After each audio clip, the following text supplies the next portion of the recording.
Hello, Ladies and gentlemen. Welcome to the TechBus podcast. Strap on your Or the seatbelts. pilot episode. Wait, the pilot episode. this is a bus. We don't have seatbelts. Never mind. Woo! Some people say we should have Go. seatbelts. Anyway, Hello. now we introduce ourselves. Yes, my name is Alan Bowman, otherwise known as TechFluidity on YouTube. You don't know me. Okay. Well, this is what we kind of intended to make when we started this whole thing. All right, Ryan, you go. All right, my name is Ryan, aka Del0304. The guy who doesn't even work on Dells anymore. Nope. Oh, yeah. Nope. I haven't touched a Dell in like, I don't know, a few weeks. I don't know. What about those laptops you got at the dump? Well, that was like a year or two ago. Oh, okay. The last Dell laptop I bought was actually the little 11-inch Inspiron. So that was like 6 months ago. Actually, he was. I should mention this is going to be an explicit podcast before I say this, but he was fucking a Latitude and fries the other day. It was an E7240, and those things are fucking dank. Those things look amazeballs. But it was like $500 for a dual core, and I was like, nah.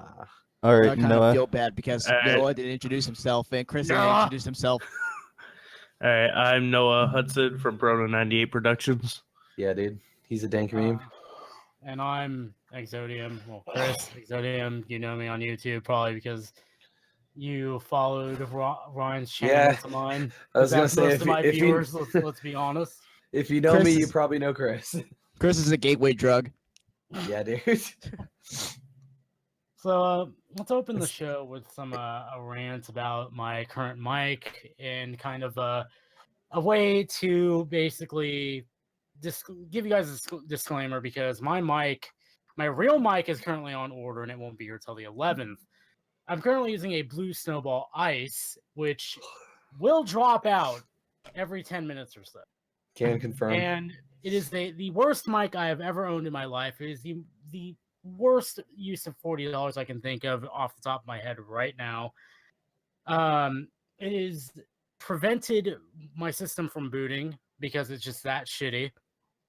And Ryan could probably think of some other creative things to say about because I bought one right after he did.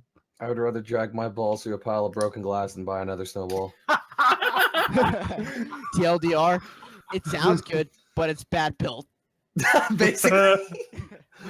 It's not a good mic. There's so many better options. If you even go like $10 more, I think I got the old Samsung CO1U, which is actually pretty baller from what I'm hearing. Noah and I are also using this mic, yeah.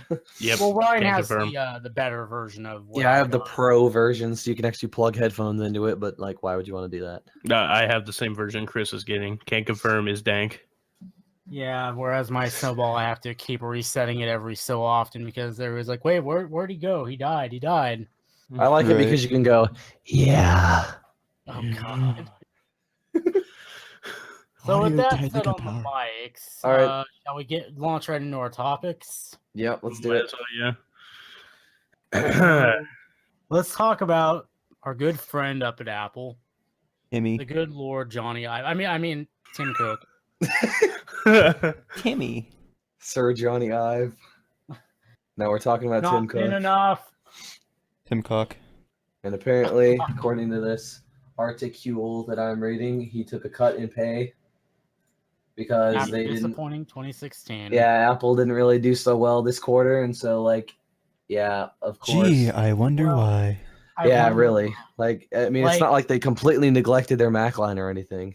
Okay, so they kind of started off with the iPhone 7, I feel like, which was a kind of a disappointment all around. I feel it's like the iPhone 7. Hey, I like mine. I mean, yeah, you love yours. I know because you're an Apple fanboy. But... Nigga, whoa. Wait a minute. Whoa. Man, what is this, a podcast or a roast session? But getting back to the point here, they removed the headphone jack, which as much as we can go on about how that standard is so old and needs to die and all this wonderful stuff, the problem I always said with that, I'm not making these. I can't English right now. The problem with that is that there was no real universal standard to replace it. And Lightning is not a universal standard. I'm sorry, Apple, no. And I know that pissed off a lot of people. And I kind of felt that was kind of leading well into what they were going to do with the MacBook Pro, which from visiting the Apple subreddit, I know a lot of people were sitting pretty on like even 2008 MacBook Pros, just waiting for anything to come out late last year.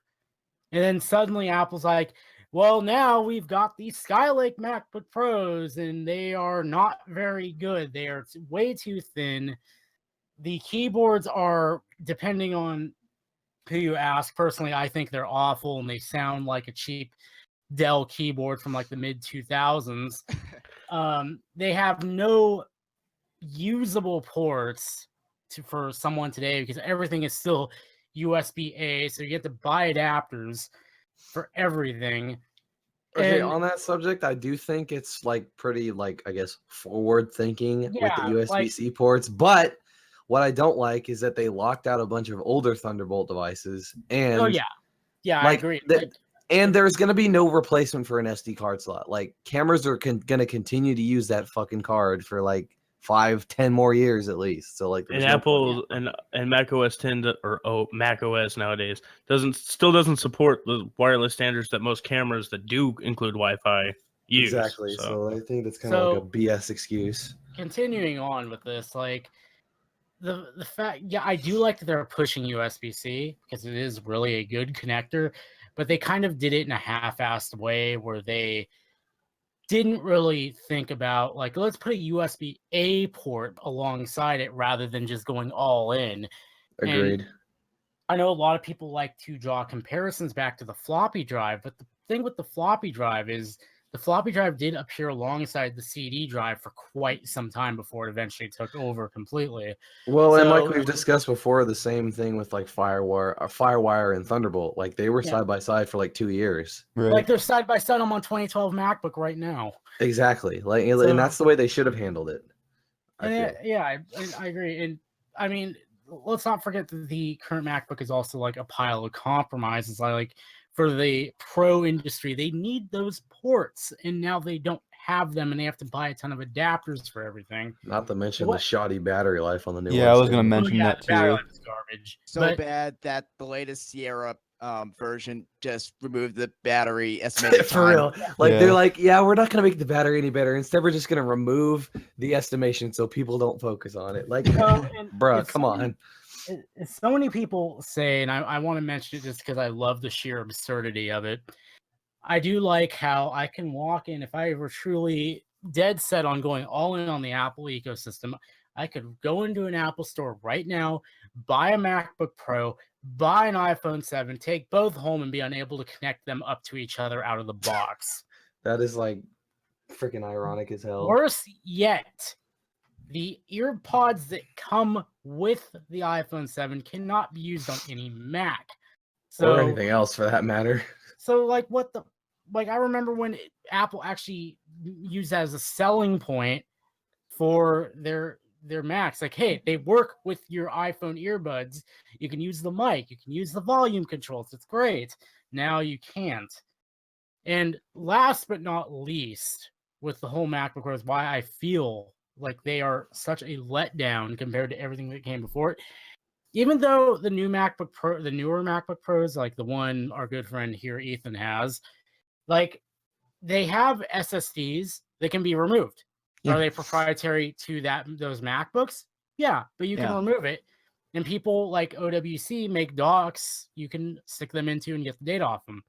New MacBook Pros, no, that shit's Soldered soldered to in. the motherboard. So if that motherboard dies, your data goes right with it. And they do have docks at at Apple Repair they can dock your motherboard into, but still, it's like you pretty much can't get your data back off of it unless you pay Apple ridiculous amounts of money to get it off for you.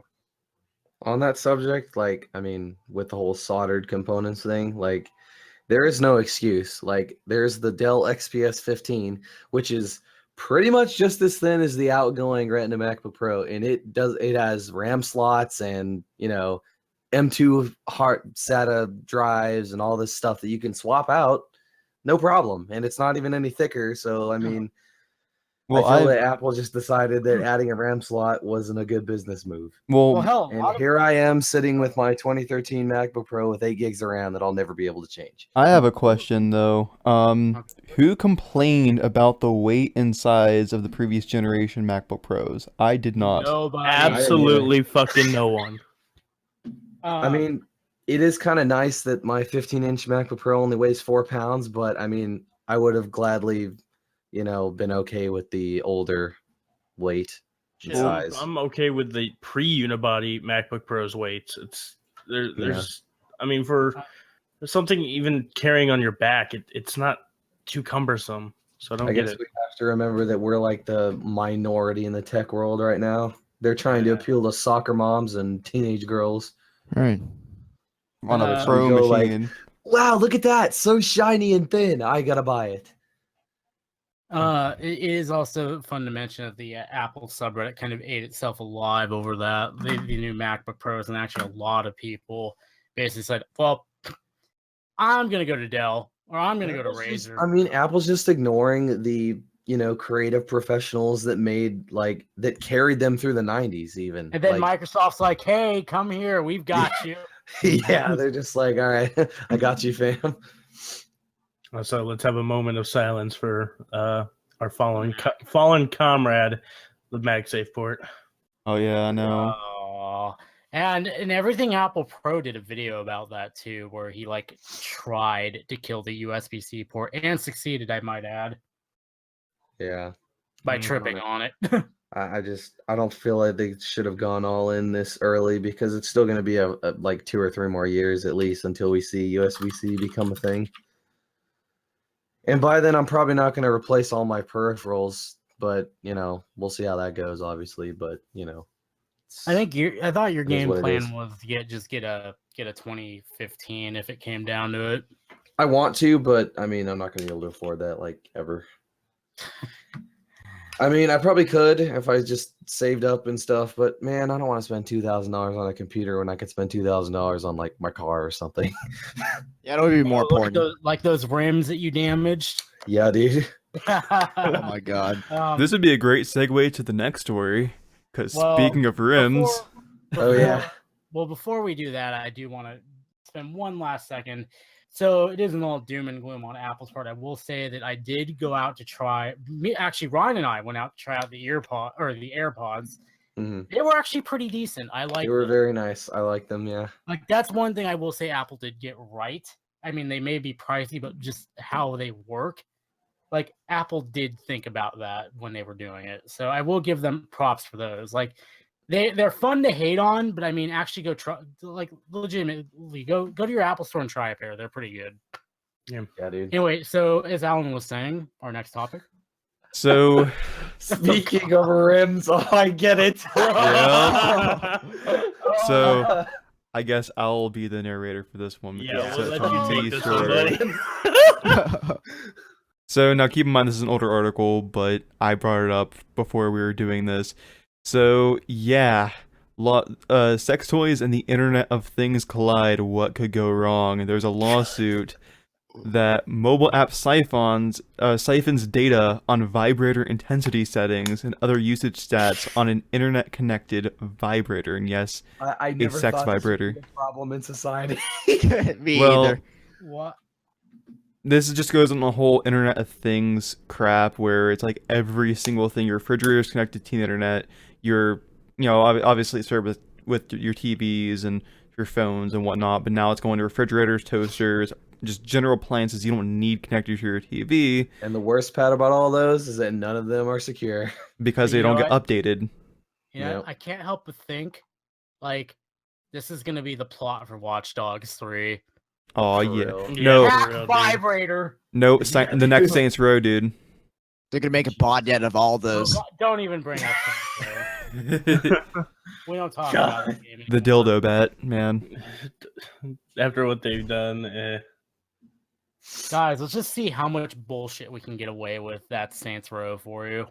And not only that, screw over the fan base that's been there from the beginning. Wait. Saints Row more like I know Taints this Row. is a hell of a segue, but I have to ask what the fuck happened. So, like, I'm probably the worst person to tell this story, but basically, right? So there's this character in the first game who kind of, stabs you in the back. He gets you blown up on this boat, right? Yeah. Into the second game, you're in a coma, and you hear about this guy you wake up from your coma, and during the entire game, you hear about this guy, but you never see him again. And 3 doesn't mention it. I think 4 mentions it once or twice. And when it comes to Gat Out of Hell, which is their latest release, you get to kill him, but he doesn't even look like him. He's just a random pedestrian. So it's like, it's fucking pointless. Gat Out of Hell just struck me as kind of like, what the hell are they trying to do? Saints Row 4 gave me the same effect because it's basically 3, but with this glitchy weirdness. I just did not get it. I And tried to watch a aliens. speed run on it because I just couldn't take the game otherwise. Like, Saints Row is a game I just cannot take seriously. I was a sad sob who bought it like a couple days after it came out. I Full have price. Saints Row 2 and I have yet to touch it. 2 is good. I mean, it's And 3 very is good buggy on too. PC. 3 is good But- too. Yeah. But, like, I love how we spent all of we gave the internet of sex toys all of the time that It deserved. Linus gives Horizon. pretty much. Yeah. Do we want to talk? I know it's not in the notes, but do we want to talk about that a little bit? Yeah, I was hoping it would be in the CES news article, but it's probably not. So Let's talk about AMD a little bit because nobody's giving them the time of day, and I feel like AMD is important as all hell right now. In They the need to light come of back, yeah. in the light of KB Lake being a pretty big letdown.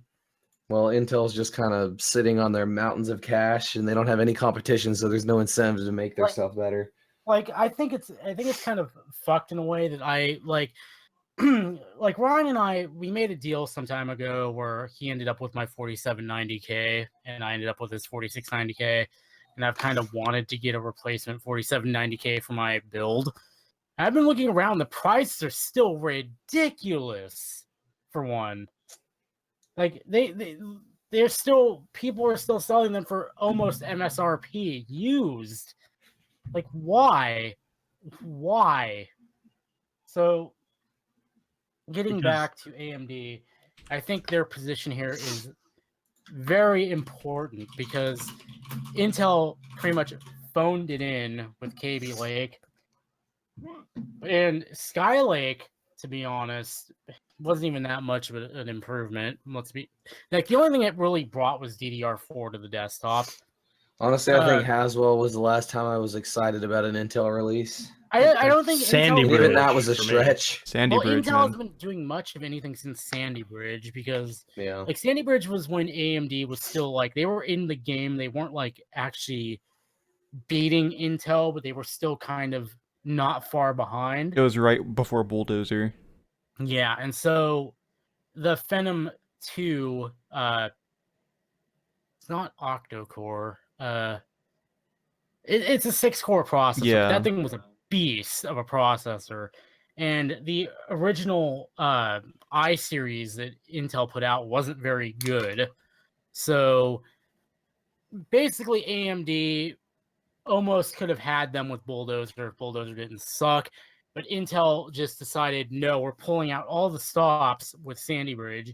And Sandy Bridge is really good. It's got a soldered on heat spreader. It's overclocks great. It's a great chip and still holds up well to this day, actually. I know a lot of Twitch streamers that still use 2600Ks and haven't felt the need to upgrade to anything more recent because of it.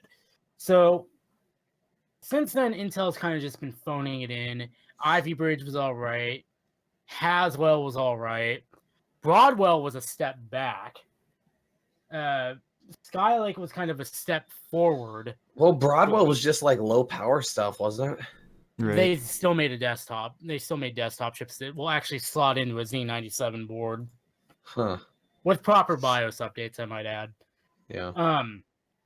But it was just ridiculously bad. Like they've just been sitting there like, we're doing a whole lot of nothing because AMD can't compete. Honestly, why- AMD hasn't had a comparable processor that can actually compete with Intel since like 2006. Yeah, which is pretty that's sad. because And they need to come back. that's because I guess AMD has been hemorrhaging so much cash. This is pure speculation, by the way, that they decided to focus on the segment of the market that Intel doesn't want to bother with, which is like the lower end of the market with like their APUs. And, you know, still, even though bulldozer based chips are still kind of they're still good value chips at the bottom end of the market if you need something to just get by. Yeah, knowing that at least as far as integrated graphics go, at least theirs is somewhat comparable or decent compared to Intel's solution. Oh yeah, I remember. I would say AMD definitely has the market cornered on the low end of the spectrum. Yeah, their APUs are decent as long as you don't get like a crappy one like the E1. And they've been really hitting in the park with their GPUs lately. Oh yeah, the RX 480 for good example. Like it started out like okay, but now with the driver updates and such, it's actually beating the 1060 in some things. Well, I mean, even the 390 was beating the 970 last generation in some things. Yeah, they've been doing very well in the video card space, but then again, like I said, nobody's really paying them any mind, which is kind of a shame. I was almost going to go with a 390, but like I didn't like how big the card was and how much power it required, so I went with the 970. Like that 3.5 gigs, huh? Oh yeah, that's great. Honestly, that has not impacted my performance. That mine's not really big. I have an MSI variant, so I was looking at the Asus variant. It was huge. it is. I couldn't even fit my case. The 970 isn't no power sipper either, though. Like when I had it in my PC, it was actually triggering the overload protection. So you were saying it was triggered? Shut up. So I mean, I want AMD to get back in it. And if their benchmarks on Ryzen are to be believed, then I'm hoping that they nail it, especially with the price. Because oh man, Intel needs a fire lit under their asses so bad right now. Unfortunately, they're still going with the 8-core thing, and I just don't. Well, think so that's long a as good they're not idea. going like 12 and 16 core, I'm pretty. Like, they're honestly, still saying the same. True, but like I feel like single core performance is far more important than multi-core performance across 8 cores. Like no application is going to take advantage of that, and that's why they can't compete. They need to release a 4 or 6 core CPU that can actually keep up. They're probably working on it, to be honest. I sure hope so. Bit of interesting. Because Intel's just getting complacent these days. Something's interesting about Ryzen. Apparently, since it took them 4 years to create, they're expecting it to live on for 4 years without updating it. Well, if Intel keeps sitting on their asses like they are. Yeah. That works for them. That's not as far-fetched as it would have been 4 years ago. People with Sandy Bridge are just like still getting on with their processors, and that's like what 6 years old now. I could probably honestly switch to like a Sandy Bridge chip, and I wouldn't even notice the difference. Right. You should give me my 4790K back. No, I'm but yeah, next one, but that ain't gonna work. Ivy Bridge here is still running. Oh, so I guess we should talk about CES and how disappointing it is. I've not heard of one thing about CES. So like, what is it? Is a dildo that will warn you very, very discreetly that your clothes are currently done. Yep. Wait, is that like legit? No, but you know. Or the remember the whole AirPods thing with the discrete subwoofer? Oh God. Look that up I'm on so Google. out of the loop. Dog is like. I'll send it to you later. Yeah. The only thing I have seen from CES so far is NVIDIA basically just saying, "Hey, you can now stream to Facebook Live." Oh yeah, I saw that on PC Master Race. I was like, what? And let's focus on cars. Oh no. Not only that, Nvidia also has the streaming service called GeForce Now. It'll cost you 25 hours for 20 hours of gameplay on a computer somewhere that has a 1060 graphics card in it, or 10 hours of the same gameplay with a 1080. Basically, you're allowed to stream at based hourly, if I remember correctly, is what they're basing the pay on, and you're just streaming the games from some computer on the other side of the United States to your Windows or Mac based computer. Might I add, stepping back a little bit, that is also why we need AMD to win. Mm-hmm. Because Nvidia is another company that's become complacent. Like, I would bet $1 million that if the RX 480 didn't exist, the 1060 would have been Would just not as be bad half as the as good. 960. Yeah, yeah, it wouldn't be half as good as it is. Well, it's not just that. They would also get they've been pretty bad when it comes to their drivers recently as well, from what I Oh, yeah. understand. Can we like segue off a minute and talk about how they're not providing drivers for OS 10? Yes, we can. It's so annoying. I actually ran a Hackintosh rig up until very recently, and I just got fed up waiting and just got rid of it because I have a real Mac now. I mean, I don't really need to Hackintosh, but it's nice to have a high-powered Mac system All right, to but use for Final Cut Pro. to be fair, barring Hackintosh users, which, is probably a much bigger portion of the user base who uses their cards on Macs, how many people have old Mac Pros that they're putting 1060s into? Not very many. Don't just think about it that way, though. Think about it for all these Thunderbolt peripherals that allow you to put graphics cards on your, or put desktop class graphics cards for your laptop. Does macOS even support that? I think it does, or it will be. Well, then again, I feel at the current spot, like from NVIDIA's point of view, there is not much of an incentive to release web drivers. Okay, that's one. It would be great if they did. I'm not saying that, but I'm just saying there's no incentive to do it.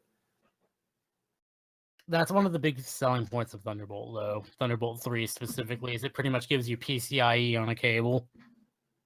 Agreed.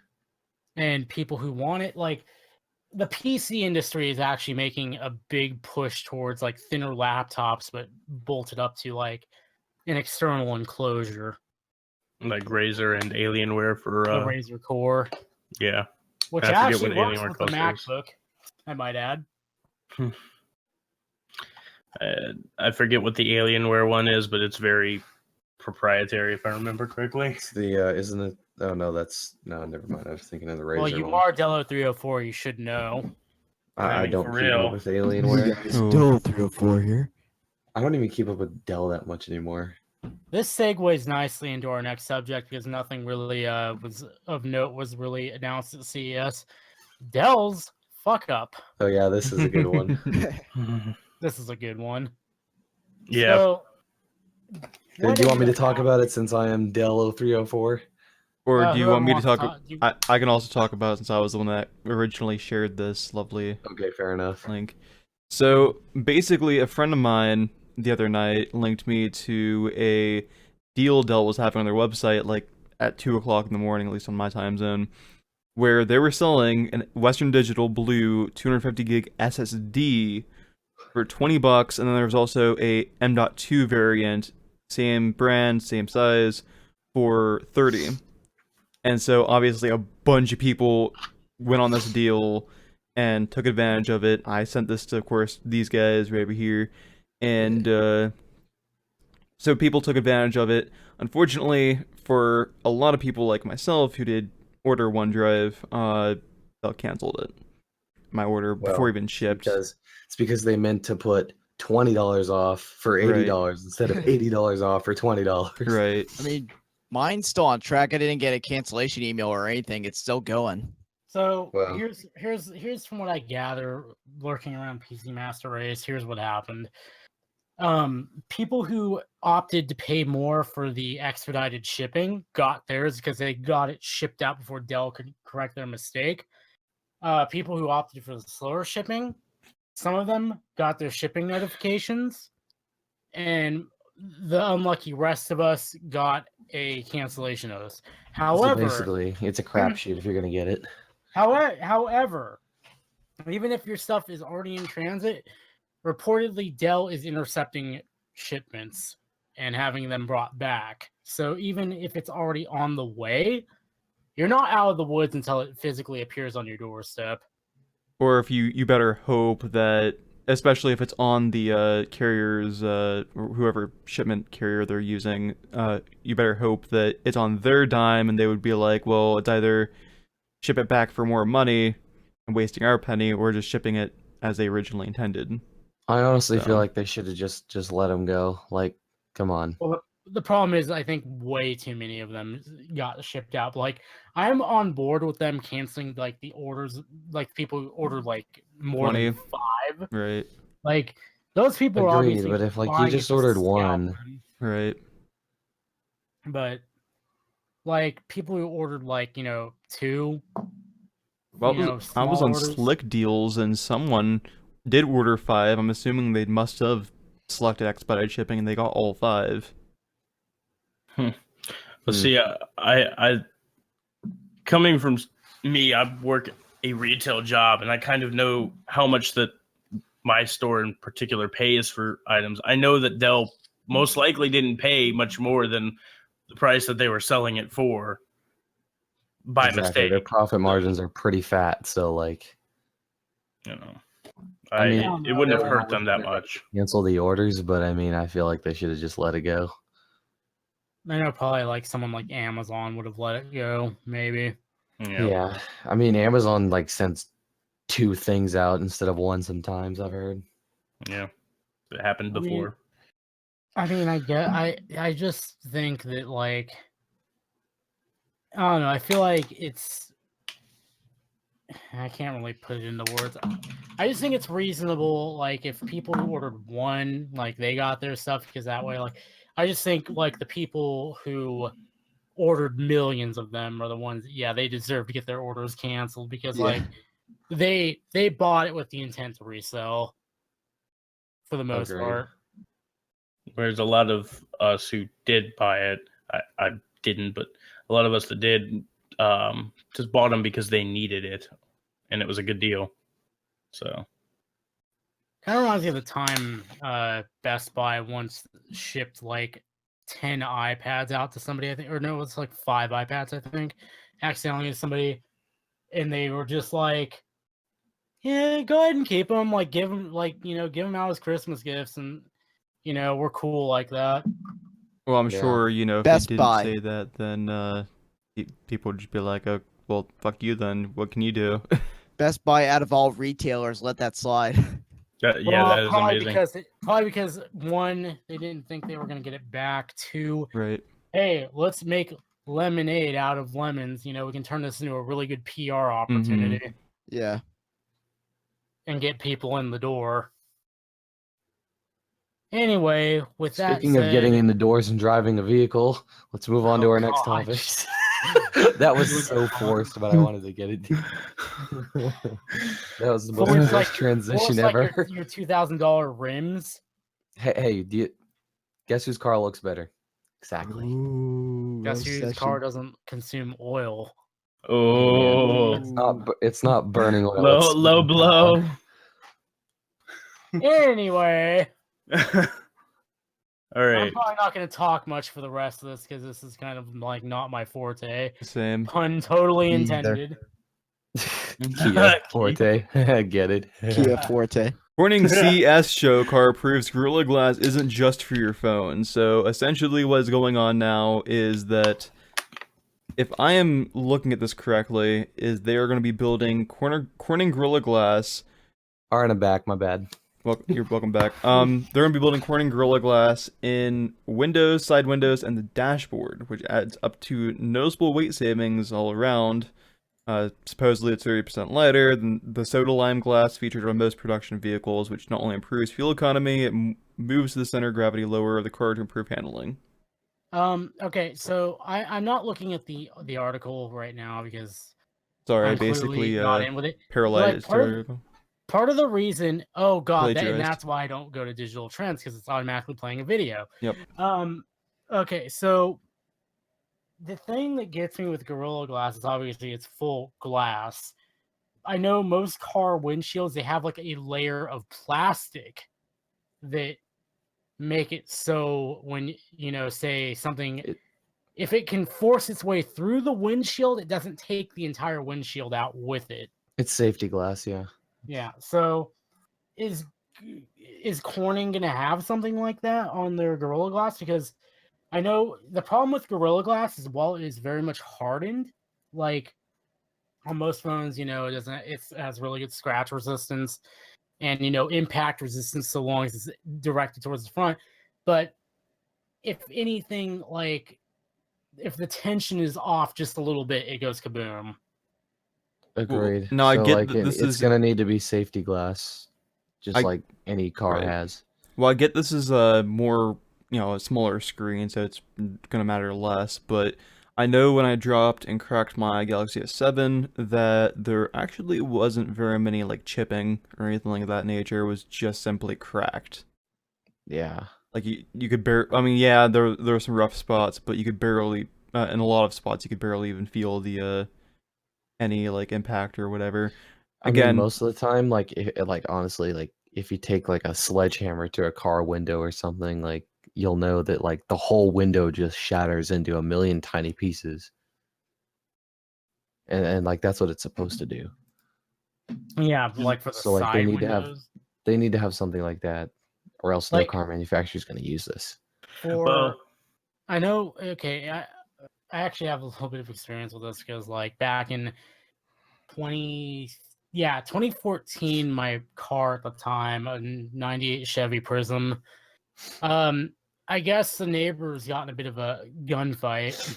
I know, weird thing to happen, right? Bullet went right through the windshield, and it went through the car pretty much. It didn't break the windshield all the way through. Like it left a nice hole in it and some cracks forming out from it, but like the rest of the windshield was relatively untouched. And I just can't see that happening with Gorilla Glass. Like if it goes through, boom, the whole windshield's gone. Yeah, the cracks will shred. Well, not only that, you've got to think about the how expensive this is going to be to put on cars. Most likely, the only cars that are going to get this are supercars or luxury cars. Yeah. Also, if that is the you're not going to find case, this on your average Toyota or something. Also, if this is the case, and it ends up just completely shattering and not as durable as your traditional car window, that's also a concern if you wreck the car, because then you have a bunch of glass shattering at you. Exactly, and that's why they made safety glass. Right. That doesn't do that. Like basically has that layer that keeps it together. All right. Well, I think we might should just move do on to the that. next article now. Right, Oh boy, the GM. Oh, great! It's a General Motors article. Why are we article. talking about GM? Because I found it and I thought, why not? Okay, so it's about the ignition switch thing that was, Yeah, man, they could win. stuff. They could win, but apparently the judge denied GM's motion to dismiss the case. This was Yeah, I mean, like, yeah. last summer, by the way. What the fuck? No, this is August 2016. Close enough. The sex toy story was from September. It's only like 5 months ago. Come on, they just go with it. Hey, this is whatever was on the front page of Out a Week. So like, Wow. So they're saying that like because of the weight of some people's keys is what made the ignition switch turn. Like, come on, what?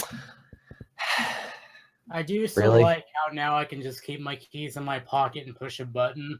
Same.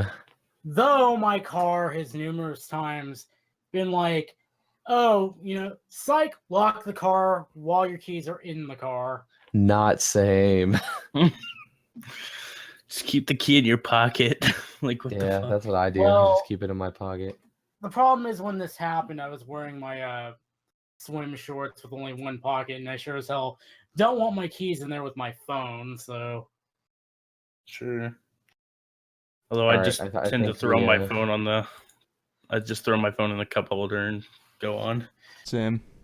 I have a little like the little cubby hole thing in the center console by the USB port. That's where I put my phone. I used to do that, but mine keeps on slipping out. I need to get one of those grippy things.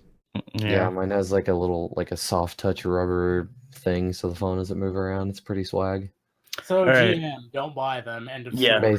Basically, yeah. Okay, moving on to our last next article. topic. That goes without Yeah. saying. On to our next topic. Ford, Toyota, and others team up to rival Apple and Google telematics dominance. Ugh. English?